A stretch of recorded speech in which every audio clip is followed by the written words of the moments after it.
UPSC loves elections.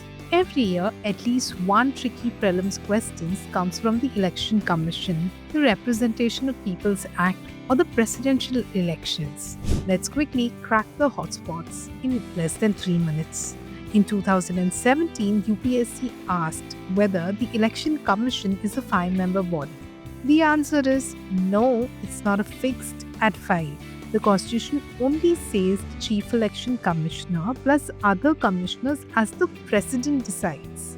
The second PYQ on presidential elections. The value of vote of MLAs are same across India or different? Is what UPSC asked. Of course, it's different. MLA vote value depends on state population and assembly strength. MP vote value is uniform. The third area of PYQs is multiple constituencies. Earlier, candidates could contest from 3 seats. Now, only from 2 seats. If they win more than one, a by-election is held.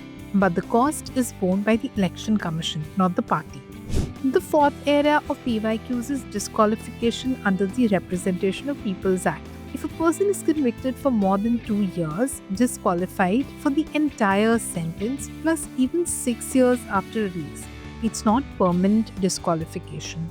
The fifth angle of PYQs is about state versus central election commissioners. The state election commissions conduct panchayat and municipal elections. They are independent, not under the ECI's control. So, elections, a UPSC hotspot. Remember the ECI's composition, the president's election formula, the RPA disqualifications, the quest of multiple constituencies, and SEC versus ECI, that is State Election Commission versus the Election Commission of India. Master these and you are prelims ready for this topic as well.